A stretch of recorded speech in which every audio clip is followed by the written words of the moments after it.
uma das vozes mais conhecidas do radialismo brasileiro. Ele é conhecido também como o Homem Sorriso do Rádio e, além de tudo isso, ele ainda é empresário e político. Quem não conhece o famoso bordão, né, Dani? Oi, gente! Quase. Oi, gente!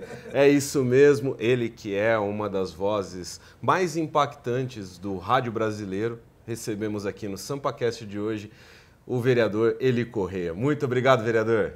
Oi, gente! Passamos longe. Sabemos lá as perguntas que virão, claro que serão perguntas legais, mas de qualquer maneira há uma certa tensão.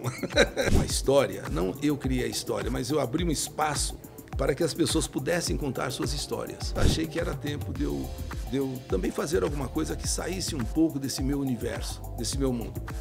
E foi quando então eu decidi, já tinha tido outros convites, outras vezes eu poderia ter saído, mas não era a hora, e em 2020 eu achei que era o momento. E foi quando eu me candidatei e estou aqui como vereador. E os ouvintes foram cruciais, evidentemente.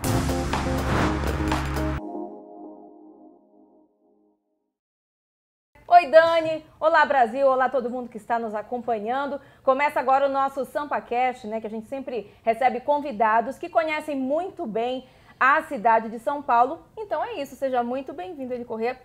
Olha só, então já fica aí a sua escolha, a gente, quem falou melhor, como é realmente que esse bordão é falado. Na verdade, eu quero primeiro agradecer o convite.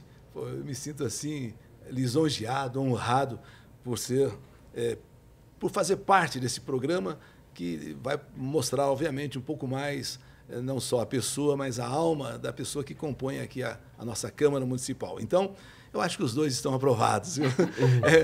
Oi, gente! Passamos longe. Foi longe. Nada melhor do que ele para fazer.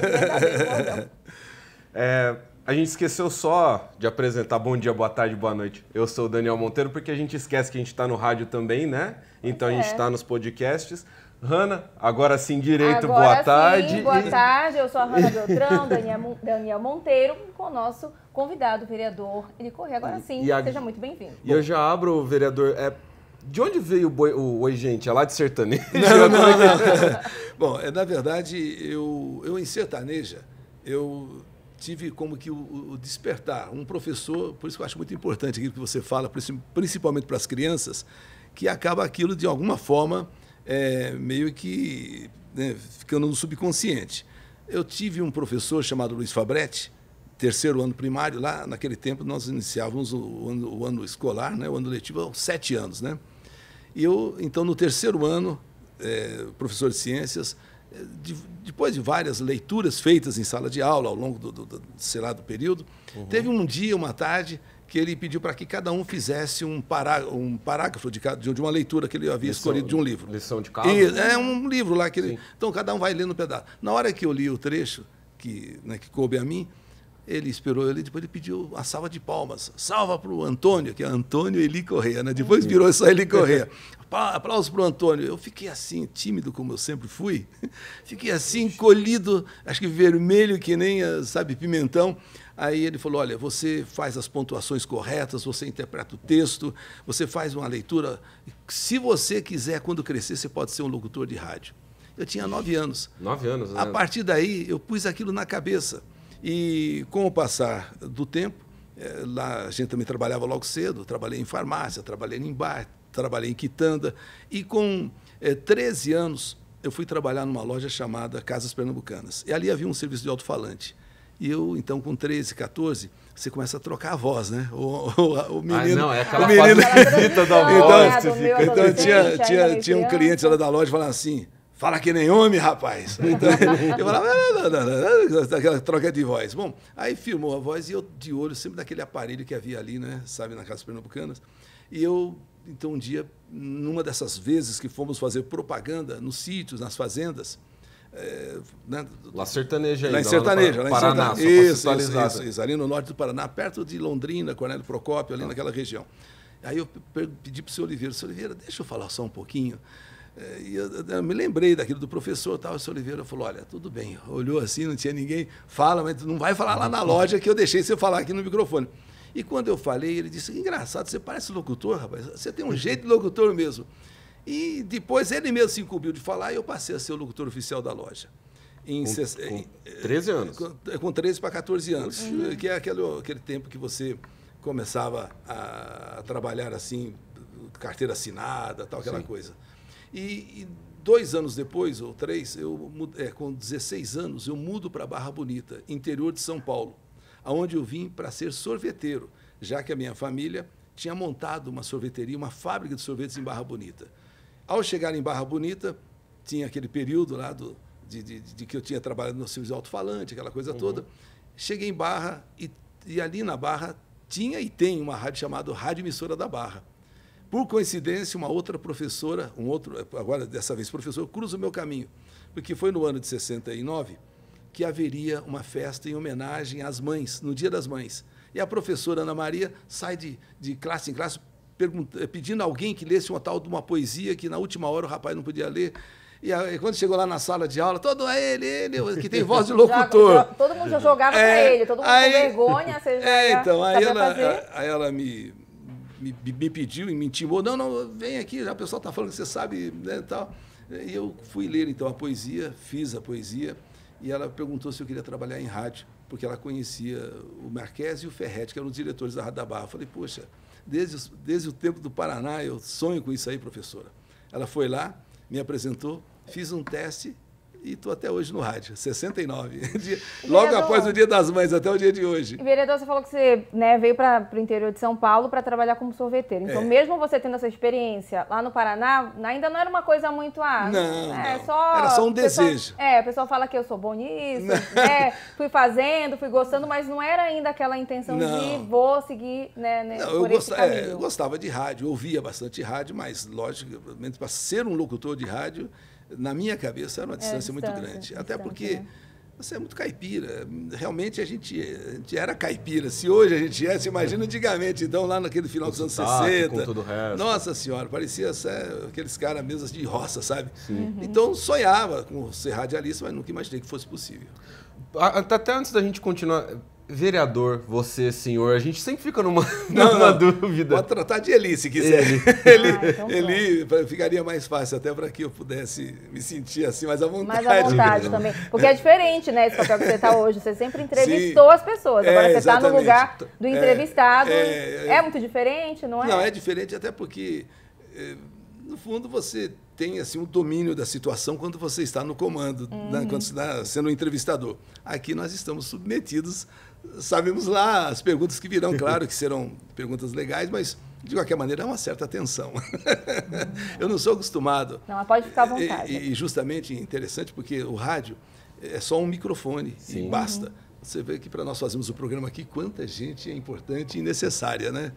Para que isso possa realmente... Quantas câmeras aqui, o pessoal não tem ideia, viu, gente? Não tem ideia. Você puxou a questão, inclusive, da diferença do rádio. Como chegou no bordão Oi Gente, que você está falando, e como você chegou no rádio depois lá em Barra Bonita? Na verdade, eu no rádio, então, através da professora Ana Maria, ela disse que conhecia a diretoria da rádio, me apresentou logo após o Dia das Mães. Fui lá, fiz o teste, passei, e ainda não nasceu o Oi Gente aí. O que eu fiquei assim um tanto, não é chocado, mas me chamou a atenção, foi que logo após o meu teste, passei, fiz o meu primeiro programa, e aí uma colega de escola falou, Eli, acabei de te ouvir no rádio. Falei, poxa, que legal, o que você achou? Você fala sorrindo? Você fala dando risada? Puxa, eu tinha na minha mente aquelas vozes fortes, poderosas do rádio. Eu usava até como referência o Hélio Ribeiro, né? Hélio Ribeiro foi um grande nome do rádio e tinha um vozeirão assim forte. Então ela falou, fala dando risada. Então ficou aquilo de eu falar sorrindo e foi isso que de certa forma me abriu o caminho em São Paulo anos depois, porque eu comecei no rádio ali em Barra Bonita, fui para Jaú, uma cidade um pouco maior, rádio jauense.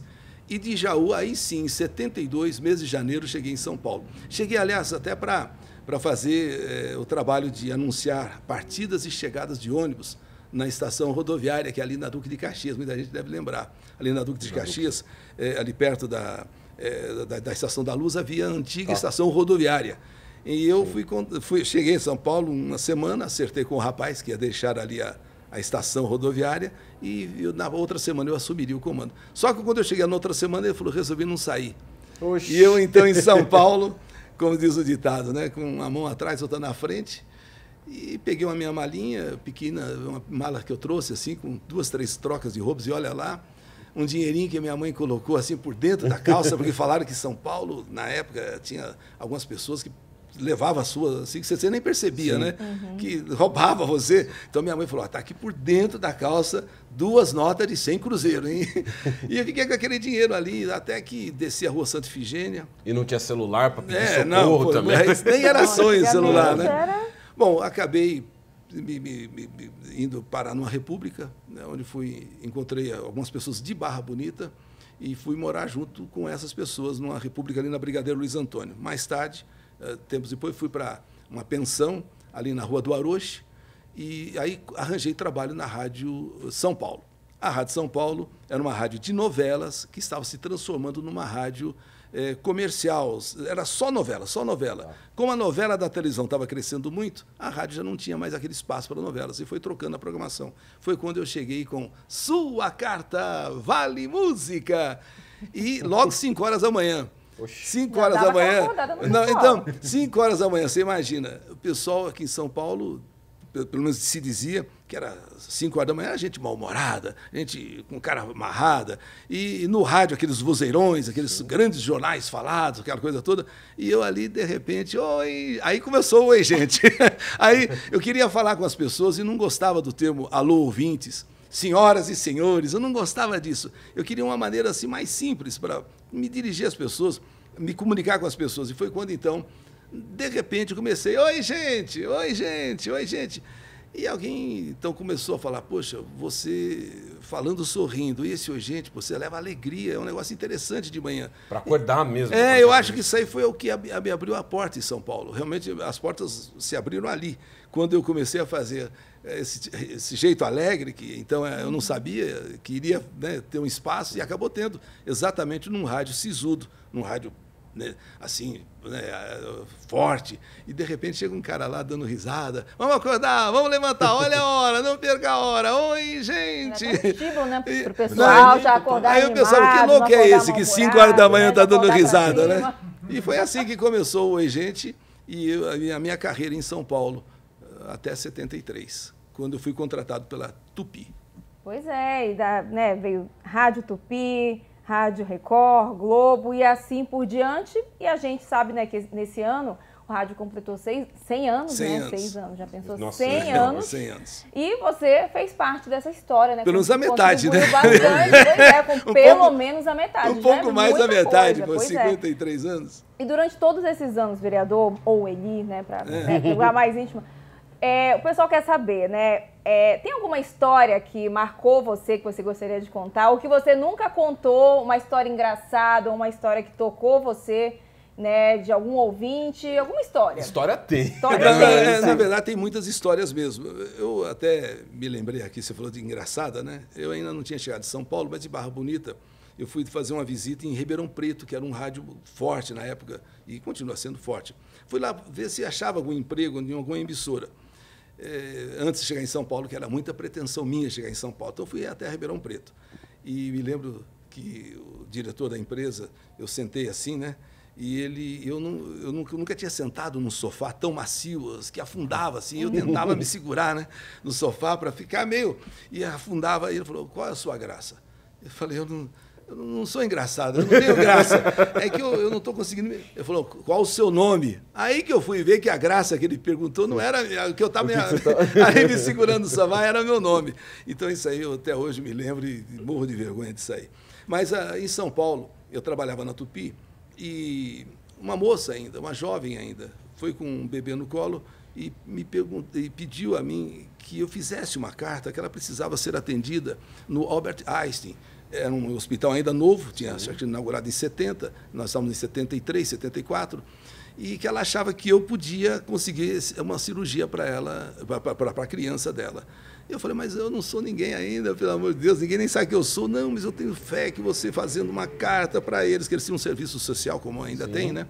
Aí eu peguei, Dada a insistência, fiz uma carta apresentando o menino lá para o Einstein, serviço social, e era uma cirurgia na época muito cara, era laser na cabeça da criança, era um tumor, e só lá ela tinha esperança. E não é que 15 dias depois o Einstein me responde dizendo assim, que tinha entendido a situação e que o serviço social iria fazer a cirurgia gratuitamente para aquela criança.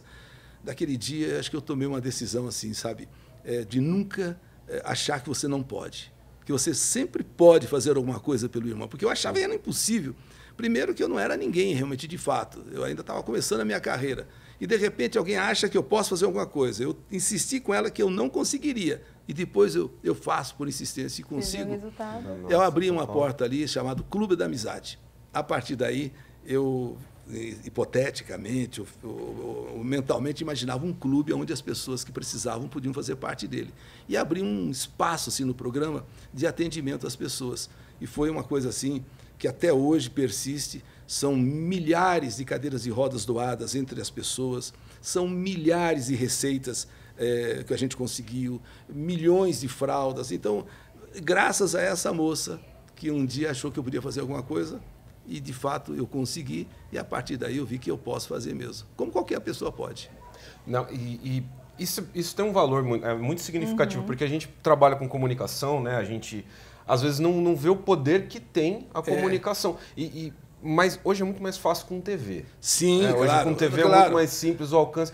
E como é que você se sentiu com o rádio, conseguindo fazer isso? Assim, a sua voz chegou naquele... Na época, a televisão não tinha essa dimensão que tem hoje. Sim. O rádio ainda era a grande força, forte mesmo. A Globo só viria a se tornar essa grande emissora relevante mais tarde. Mas o rádio ainda era, e ainda continua sendo. Sim. Mas, claro, o rádio teve um poder muito maior. Só que o rádio continua sendo relevante, tanto que, se eu disser para você que hoje, por exemplo, exatamente hoje, eu consegui algo maravilhoso. Por exemplo, hoje, eu estou falando hoje, não falo de todos esses milhares de dias, né? Hoje, por exemplo, uma senhora vítima de feminicídio, de um atentado do marido, ela levou 7 facadas, só para vocês terem ideia. Não estou querendo ser aqui o rei da coisa ruim, mas ela levou 7 facadas, sendo uma delas na perna, e perdeu a perna por causa disso. E outras facadas que ela não morreu por Deus. E ela precisava, ou precisa, de uma máquina de costura elétrica, já que ela não tem a mobilidade. Sim. E, olha, durante o programa, nós abrimos, então, o telefone do clube, a conta do clube, e em 3 horas conseguimos a máquina para ela. Então, para você ver que essa prestação de serviço que nós colocamos lá nos anos 70 e que permanece até hoje, continua sendo forte no rádio. O rádio continua sendo importante. Claro que a televisão, 500 vezes mais, mas o rádio ainda continua dentro do seu universo, ainda sendo muito importante. 500 vezes não, porque a gente inclusive está fazendo rádio, né? Porque podcast também é rádio, né? Sim, com certeza. E o rádio, ele ainda é muito forte, né, Dani? Muita gente fica no transporte público, no carro, ouvindo. Eu lembro uma vez que eu trabalhava tão longe do lugar que eu nem assistia quase TV e eu só ouvia rádio. E Hanna e Daniel, por exemplo, hoje o rádio já não é mais somente o rádio. Hoje ele se integrou, né? Hoje é o tal do metaverso, né? Hoje o rádio está com todas as plataformas, unido a todas as plataformas, inclusive eu.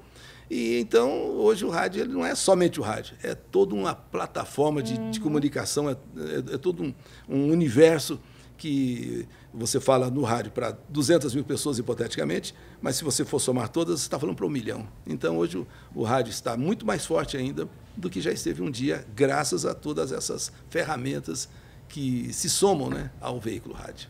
O rádio ele se reinventou para estar agora na modernidade. Sim. E você falou uma coisa, como é que é ter o canal de voz mais ouvido, com o maior canal de voz do YouTube? Porque também essa é uma outra pegadinha, né? Porque assim, YouTube a gente associa a imagem, assim como o rádio... Vídeo, né? Tal. E não. E de repente eu faço um canal que hoje tem 570 mil pessoas inscritas, estamos aí com em torno de 140, quase 150 milhões de visualizações. Então, para você ver que...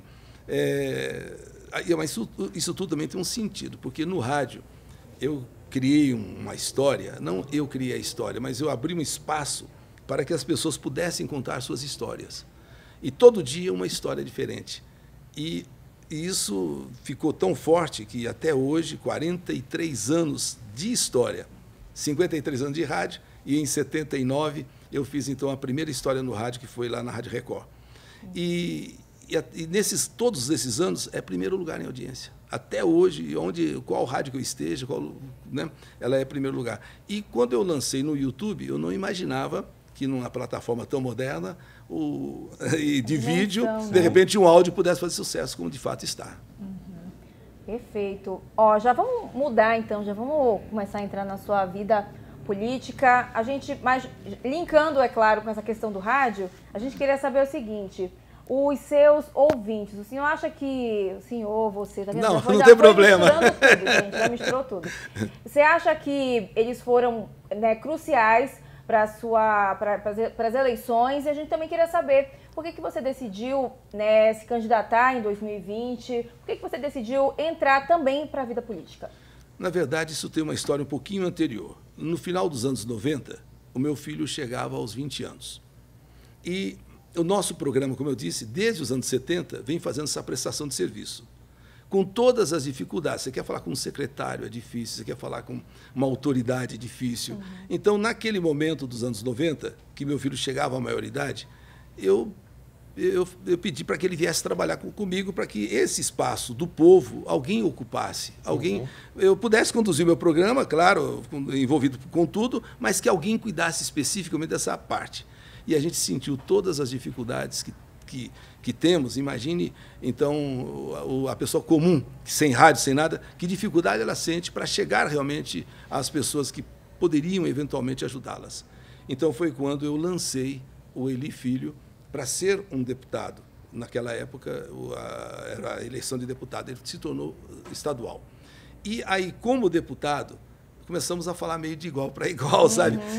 Com as autoridades constituídas, aquelas coisas todas. Então, já não era mais o cara do rádio, aquele cara chato novamente. Que ficava só... É o deputado falando de tal, querendo falar. Então, houve aí uma mudança de relação, por exemplo, né? E muitas coisas nós acabamos conseguindo graças a esse tipo de comportamento que passou a ter o programa político também.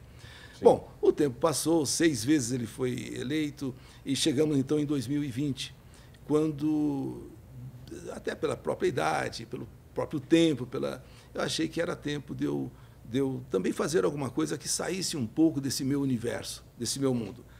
E foi quando então eu decidi. Já tinha tido outros convites, outras vezes eu poderia ter saído, mas não era a hora. E em 2020 eu achei que era o momento. E foi quando eu me candidatei e estou aqui como vereador.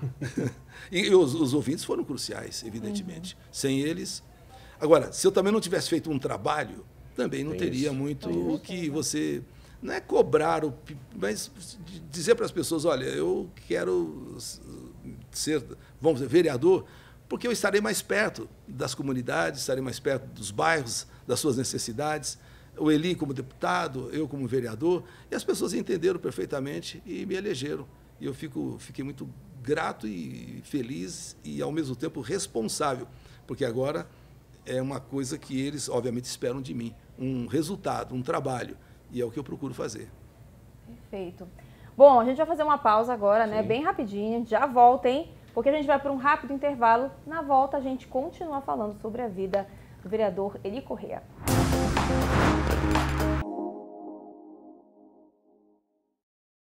Olá, eu sou o Carlos Malho. Toda sexta-feira, às 19 horas, nós temos um encontro no Câmara em Ação. Um resumo com as principais notícias da Câmara Municipal de São Paulo. Mas você pode acessar nossa playlist no YouTube. É só você apontar o QR Code do seu celular e se inscrever. Rede Câmara, sua conexão com a política da cidade. Olá, eu sou Daniel Monteiro e toda segunda-feira às 5 da tarde a gente se encontra no SampaCast, onde recebemos um convidado especial para falar sobre política e sobre a cidade de São Paulo. Agora você também pode ficar por dentro de todo o nosso conteúdo exclusivo na playlist do nosso canal no YouTube Câmara São Paulo. Aponte o celular para o QR Code e inscreva-se. Rede Câmara, a sua conexão com a política da cidade. Você critica aqui, critica ali, sim, cobra isso, cobra aquilo. Outra coisa é quando você está no dia a dia de um trabalho político como esse. Hoje existe já em São Paulo uma lei de autoria do Eli Corrêa que se chama Território Inclusivo. Porque nós estamos vivendo, queira ou não, uma segunda pandemia, que é a saúde mental. Sim, inclusive entre jovens. Nós temos que pensar realmente uma política real para o idoso, em todos os sentidos. Ele vive uma família, ou uma ou duas pessoas, ou então até com filhos.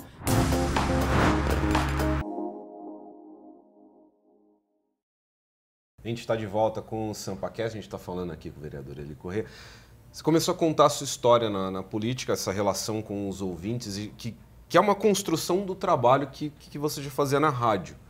Mas como é que foi essa chegada na Câmara? Assim, primeiro, não largar a rádio, continuar com o trabalho, também de ouvir a população, mas agora com as pautas da Câmara. Como é que é a rotina do Eli Corrêa na Câmara? Você sabe que para mim foi gratificante. Uma coisa é você estar no rádio, você critica aqui, critica ali, sim, cobra isso, cobra aquilo. Outra coisa é quando você está no dia a dia de um trabalho político como esse. Então você vê que é burocrático, tem uma série de situações em que você tem que ceder, tem que você ser, às vezes, um pouco mais enérgico. Então você vê um outro lado. E uma coisa muito importante, você vê demandas das mais diversas que uma cidade como São Paulo tem. Claro que no rádio você está ao lado, sim, de tudo isso, vivendo tudo isso, mas outra coisa é você chegar num bairro e você vê ali um córrego que precisa ser canalizado. Você vai em uma região que o pessoal cobra pavimentação, vai em outro que é isso, regularização de terrenos. Então, um universo que, embora eu tivesse no rádio, mas era muito pequeno perto do que você realmente hoje... Foge, amplia, né? Amplia demais. Eu acho que isso foi muito importante para a minha cabeça. Quer dizer, saber que realmente existe uma demanda muito grande de tantas coisas numa cidade como São Paulo e que eu, na medida do possível, vou tentar atender aqueles que chegam até a mim. E tem chegado muita gente e eu tenho procurado realmente ser o mais solícito possível, vamos dizer assim. E, vereador, quais foram as pautas, né, projetos de lei, né, que o senhor já propôs, assim, que o senhor gostaria de destacar também, né, visando melhorias para a cidade de São Paulo? Por exemplo, uma lei que já se tornou lei e está implantada em São Paulo, talvez não em todas as unidades ainda, mas vai chegar a hora que nas 470 nós teremos, que é o território inclusivo. Nós tivemos um contato com uma médica do Pérola Baito e ela nos mostrou um drama que é o atendimento das mulheres cadeirantes, das mulheres portadoras com alguma deficiência física. Aquilo me tocou. Então, nós desenvolvemos um projeto, colocamos em pauta, foi a primeira votação, a segunda, e, por fim, aprovado e sancionado. Então, hoje existe já em São Paulo uma lei de autoria do Eli Corrêa que se chama Território Inclusivo, onde uma maca especial ela é destinada a essas unidades, onde as mulheres portadoras de deficiência física, alguma deficiência, elas podem até mesmo, elas próprias, sozinhas, saírem da cadeira e irem até a maca. Ou essa maca, então, se movimenta de um jeito, de outro, para que fique melhor, para facilitar o atendimento dessas mulheres. Então, eu achei que isso foi uma coisa que me traz assim muita alegria, muita felicidade. Uma outra coisa que eu achei também muito importante, também foi em 2 votações, sancionada já como lei, mente saudável. Porque nós estamos vivendo, queira ou não, uma segunda pandemia, que é a saúde mental. Sim, inclusive, sim, entre jovens. A gente pensa que o problema é só com idosos, não. Eu acho, você pode, em diversas reportagens, ver que os jovens de 15 a 29 anos estão passando por um processo muito grande, inclusive com um número de suicídio muito grande. Então, essa mente saudável tem por objetivo socorrer essas pessoas, sejam elas jovens ou não, de idade ou não, nesse momento de tormenta, vamos dizer, nesse momento em que a cabeça ela precisa de um acolhimento, está sob uma pressão muito grande. Eu acho que esse também foi um projeto que, na minha visão, relevante. Agora, precisa ser colocado em execução, né, na medida... Você puxou um tema bastante importante, que é a saúde mental. Ao longo dos anos trabalhando, ouvindo as pessoas, acho que você já deve ter tido muito contato com a necessidade de tratar. Mas o trabalho da rádio também versa um pouco, né? Não, lógico, o trabalho do rádio é fundamental para que você fundamente, vamos dizer, um projeto de lei. Então, o rádio você já tem, como é que eu diria, uma espécie assim de informação que já chega até você.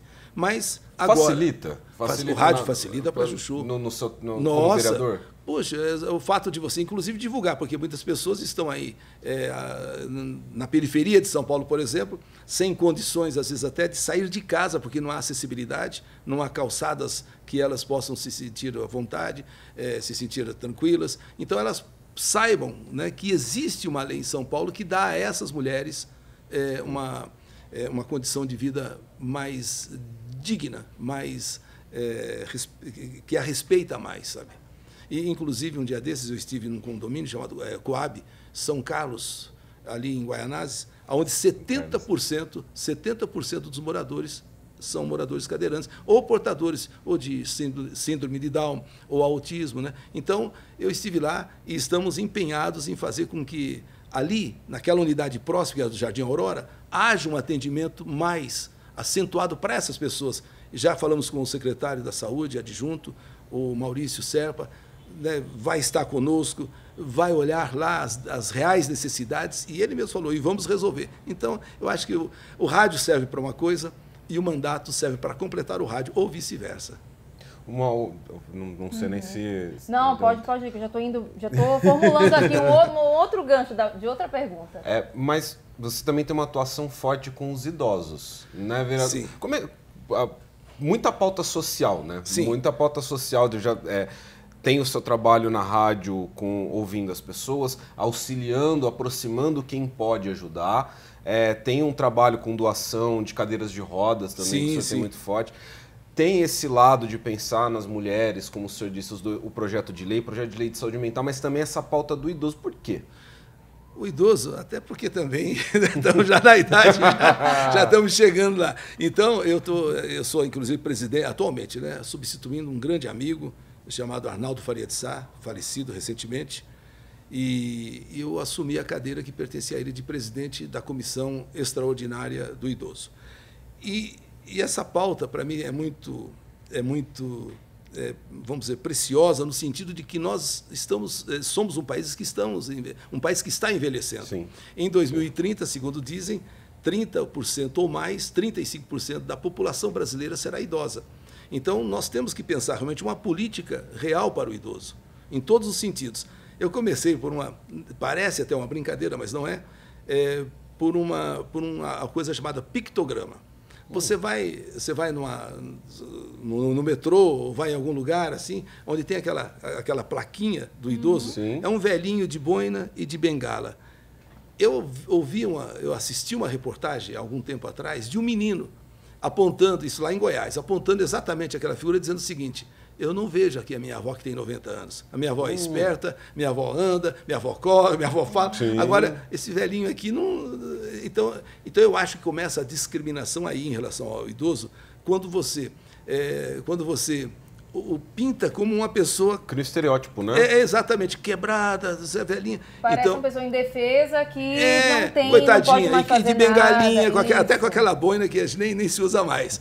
Então, eu apresentei um projeto nesse sentido de que se mude esse pictograma, ou se coloca uma pessoa não, uma pessoa, seja ereta, ou então simplesmente 60 a mais. Sim, sem ter esse estereótipo aí do velhinho ao quebrado. Claro que pessoas envelhecem e podem ficar até assim, mas por uma doença, por um problema, mas não exatamente pela idade, porque a idade não é doença. Velhice não é doença. Você falando isso, lembrei, né, de algumas pessoas, né, claro que não vou falar quem são as pessoas do meu convívio familiar, que tem esses extremos. Algumas já ficam, sei lá, quando tinham 58 anos, porque eu sou idoso, porque eu sou idosa. Acabar com e isso, outras né? que hoje tem, sei lá, 68 e ficam, não, a minha mãe é uma, que o lugar do metrô, ela quando vem até São Paulo, mãe, senta aí no lugar, né, de idoso no metrô, ela, não, eu não, o pessoal vai ficar olhando, vai achar que eu sou idosa e tal, porque a senhora Não, e também tem a vaga, né?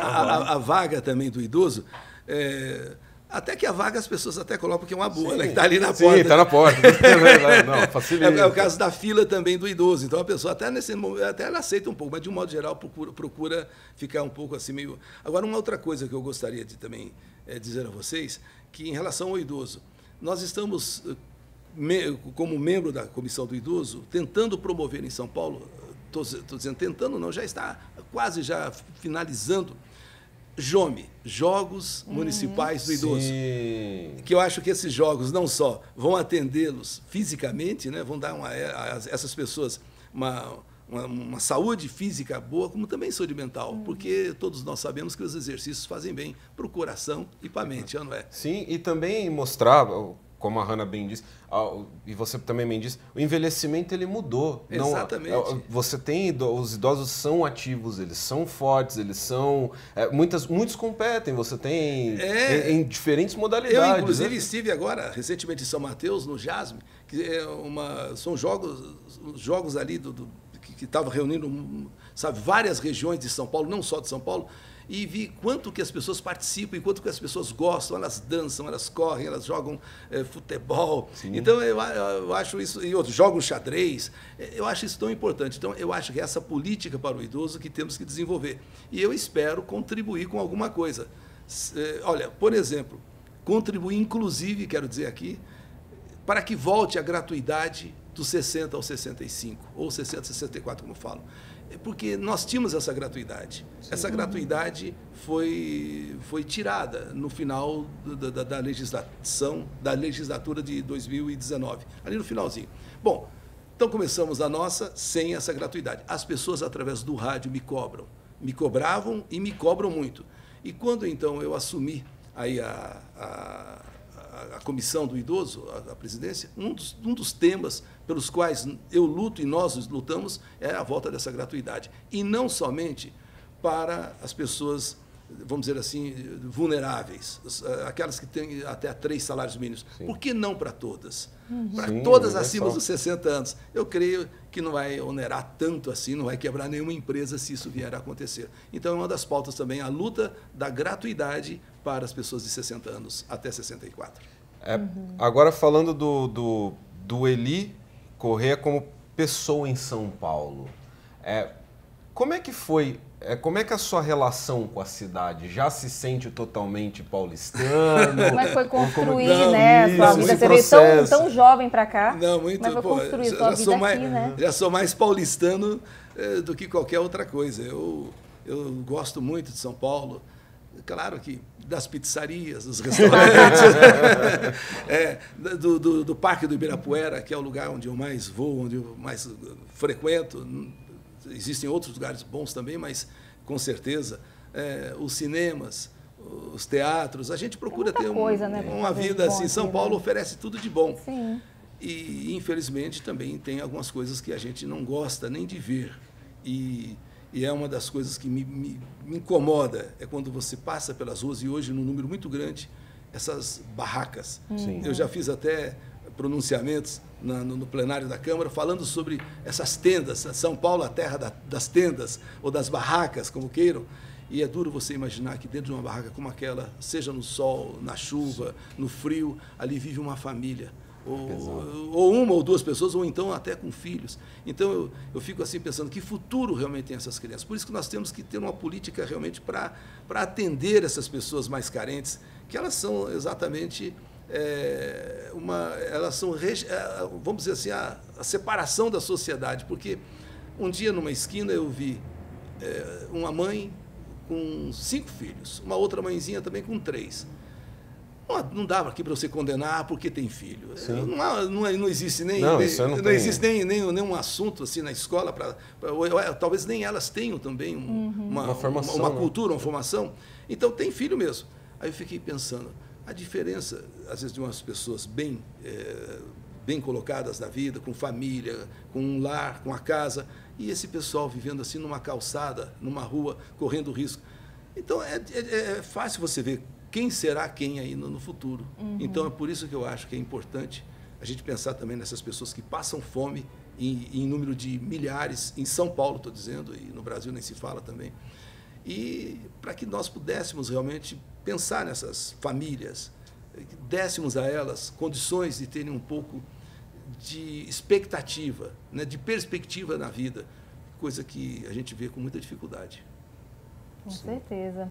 E já, né, já voltando a falar do seu lado, né, tanto radialista, tanto como, né, um parlamentar, né, que representa a cidade de São Paulo, queria que você comentasse como é que você enxerga a questão das fake news, né, que acaba envolvendo, a gente está na maior cidade do país, acaba interferindo muito, né, na questão de acesso à informação, né, informações básicas para muitas pessoas. Como é que é, na sua visão, isso em relação à política? Assim, eu acho que é cruel, né? É uma coisa assim terrível. Antigamente a gente falava assim, assunto de corredor. Esse aqui é um assunto, porque não tinha na internet, aquele tempo lá, qualquer coisa, esse é assunto de corredor, fofoca. E hoje nada mais é do que a fake news, né? E, obviamente, isso quantas vezes já não ocorreram?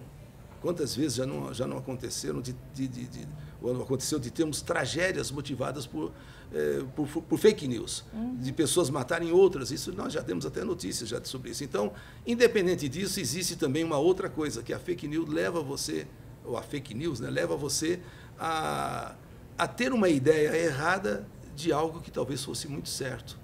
Ou então ter uma ideia de que é tudo maravilhoso de algo que você deveria duvidar. Então, eu acho que é um atraso, é um prejuízo muito grande para todos nós, independente de qualquer coisa, e muito mais na política, onde você vende uma coisa que não é, ou deixa uma pessoa, de repente, imaginando, né, que é algo e aquilo é mentira. Então, eu condeno veementemente, e acho que todos nós condenamos, a tal da fake news, com certeza. E com todo esse tempo de experiência no rádio, agora como parlamento, como você vê assim, solução não, mas qual um caminho para combater as fake news? Você sabe que nós temos tido rádios, temos tido veículos de jornais, onde tem colocado em destaque as diferenças, né, de como você pode, obviamente, pode verificar se aquilo é verdade ou não. Eu acho que o caminho é esse. Nós temos, de repente, informações que nos possam abrir os olhos para aquilo que nós estamos recebendo. Porque informação, hoje, mais do que nunca, recebemos aos milhões. Então, é a hora de você ter um pé atrás, né?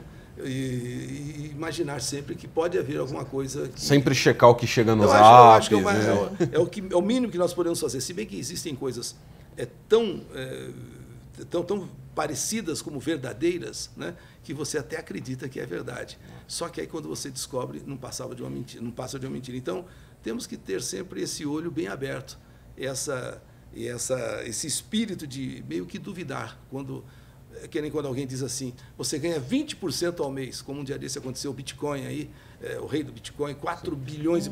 Você ganha 20% ao mês. Fala a verdade, alguém em sã consciência, nos dias de hoje, vai ter um lucro de 20% ao mês de juros? Não, a gente quer.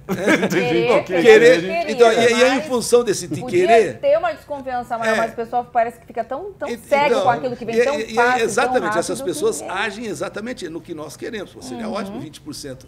Ninguém vem oferecer problema, né? Aí você chega, dá lá o dinheiro e as pessoas, então, quando você descobre passou de uma fake news e você está aí empobrecido, às vezes até quebrado.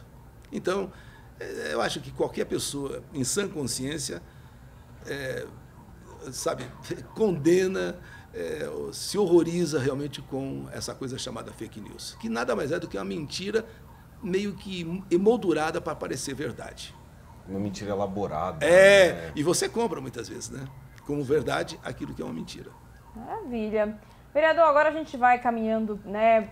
A gente segue continuando aqui no nosso bate-papo, na verdade. Daqui a pouquinho a produção já vai dar um apito pra gente, que infelizmente o nosso tempo, uma hora, vai acabar. Já vamos para a questão do ping-pong, perguntas rápidas. A gente vai fazer pergunta rápida, o senhor responde com o que vier primeiro na sua cabeça. Vamos lá. Qual é o seu lugar preferido na cidade de São Paulo? Jardim Ibirapuera. Olha, rápido. Não, isso aí eu não tenho dúvida, realmente eu gosto. Por quê? Primeiro, pela arborização em si. Segundo, porque você tem ali um espaço realmente grande, não é pequeno. Sim. Então você pode escolher trilhas, de repente aquela maior, a outra menor, e você cruza com pessoas, você está se sentindo num universo realmente... É a cara de São Paulo. É a cara de São Paulo, na minha opinião. Então ali essa é uma razão. A de eu me sentir muito bem ali. Admito que eu gosto também de vir lá do interior, então eu também... Você vem de onde? Todo mundo Você vem de onde, algum lugar Daniel? diferente São Carlos. aqui. São Carlos, e Eu você? vim de mais longe ainda, Belém do Pará. gente. Puxa vida, Longe, olha só. Eu também gosto muito. E São Paulo em uma palavra? Eu não sei se é uma palavra, mas eu diria assim, São Paulo, que já foi tema até de música, ou foi título de música, é São Paulo, meu amor. Eu acho que define tudo. São Paulo realmente é meu amor. Forte. Forte, profundo. E aí, então, eu queria saber agora, qual é o seu maior sonho para a cidade de São Paulo? Se você pudesse realizar um sonho hoje, agora, gostaria de realizar isso aqui para a cidade de São Paulo. Olha, com toda certeza, seria matar a fome dessas pessoas às quais eu me referi ainda há pouco. É duro, é muito duro você ver essas pessoas famintas, jogadas assim. Saber que essa cidade é uma cidade tão rica, tão bonita, tem muito a oferecer de bom. E quando você cruza com essas pessoas, e não são poucas, o problema é esse, que você vai aqui, ali, acolá, em tudo quanto é canto. Então, se eu pudesse, num estalo, num passe de mágica, acabaria com esse mundo miserável dessas pessoas, daria a elas uma condição de vida melhor, mas, principalmente, de imediato, mataria a fome de todas elas. E quais são os próximos passos do Eli Corrêa? Reeleição, do novo mandato, como é a finalização desse mandato? Olha, no rádio eu pretendo continuar, né, enquanto tiver ainda um pouco de voz, né, porque a voz já não é mais a mesma, lá dos anos 70. Não, tá boa. Mas, de qualquer maneira, enquanto eu tiver voz, pretendo continuar no rádio. Em São Paulo, obviamente, vai ser quando estiver próxima à eleição de vereador, para eu saber como é que está sendo a minha avaliação. Se eu fiz um bom trabalho, porque eu também tenho autocrítica. Sim. E posso fazer uma avaliação se fiz ou não, se eu posso chegar nas pessoas e dizer, gente, vota de novo em mim, vocês votam novamente em mim, porque eu fiz isso, fiz aquilo, apresentando, né? Então é isso, eu acho que isso faz parte, obviamente, de um futuro meu, tentar a reeleição, mas para isso eu preciso ter uma verdadeira avaliação, tanto minha quanto das pessoas, se fiz um bom trabalho e mereço uma nova chance, uma nova oportunidade de ser vereador.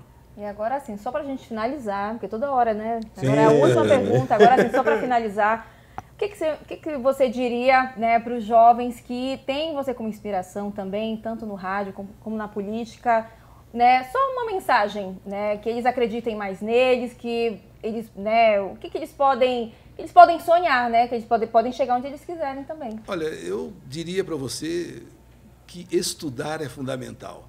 Eu acho que procurar realmente... Quando eu fico vendo reportagens falando do nem estuda, nem trabalha, eu fico muito triste. Até trabalhar eu entendo que você pode, de repente, até arranjar um trabalho dali com o tempo, mas estudar é perder tempo se você não fizer isso. Procurar se formar, procurar ser empreendedor, eu acho que mais do que nunca hoje é preciso ser empreendedor. Eu diria então para você, jovem, estude e com um olho no futuro, seja um empreendedor, seja uma pessoa que acredita em si, porque, olha, a vida é difícil, mas não é impossível você vencer.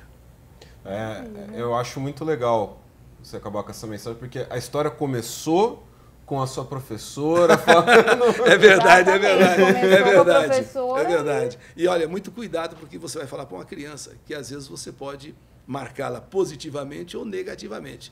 No meu caso, eu acho que foi bom, pelo menos para mim. Já não tive problema de saber o que ia fazer ou não. Eu já sabia desde cedo que eu queria ser radialista. Com todos os problemas, com todas as dificuldades, eu lutei e cheguei. Agora que as pessoas sabem muito bem o que falam, né, e o que fazem para não deixar as crianças marcadas de forma negativa. Gostou do papo? Poxa, muito legal. E fico feliz em poder ter sido uma pessoa a participar, né, do podcast. E olha... É isso mesmo, né? Isso. Podcast. E olha, Ana, eu agradeço muito, quero elogiar a tua simpatia, teu sorriso. Tá olha, gravado. o Daniel, não precisa nem falar. Olha, eu muito feliz mesmo, muito honrado. Sinceramente, eu estou assim até me sentindo importante, viu? Ganhei um carimbinho aqui, ó. Olha, ganhamos o dia e já sinta-se convidado para voltar mais vezes. Poxa vida, obrigado. Não, é verdade. Já... Coloca na agenda, próximos projetos, coisas novas, a gente vai voltar, porque sim. tem mais história também, Não, a gente passou por cima. Claro que existem outras coisas também, mas a gente tem tempo para tudo, né?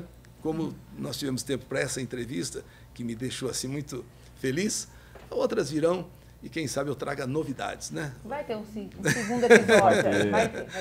Principalmente como vereador, porque eu quero apresentar realmente muitas coisas para São Paulo, que São Paulo possa um dia lembrar que o vereador Eli Correia, que também é radialista, fez muitas coisas como político, porque, vamos ser francos, temos que ser partidários da política do bem, formarmos realmente uma grande força do bem, e essa tem que passar com a união de todos nós. Obrigada, vereador. Espero que você volte, né, para um segundo episódio para conversar mais ainda com a gente, parte 2. Eu quero agradecer a vocês, agradecer a todos da equipe, né? Puxa vida, um pessoal maravilhoso, inclusive alguns eu conheço, né? Olha só. Então eu saudar a todos vocês que estão acompanhando, né? Estão nos dando essa alegria, né, de vocês estarem acompanhando esse trabalho aqui maravilhoso dessa equipe fantástica. Então, eu que começo geralmente com oi, gente! Agora no final, sempre é assim, viu? Tchau, gente! Oh, que honra! Estilo, né? Obrigado, Hanna. Bom dia, boa tarde, boa noite para todos vocês. Esse foi mais um episódio do SampaCast. A gente volta semana que vem. Para não errar, a gente tá na TV Câmara São Paulo, no portal da Câmara, também nas redes sociais da Rede Câmara São Paulo, para ficar marcado para todo mundo. Um abraço a todos. Rede Câmara São Paulo, a sua conexão com a política da cidade. Tchau, tchau.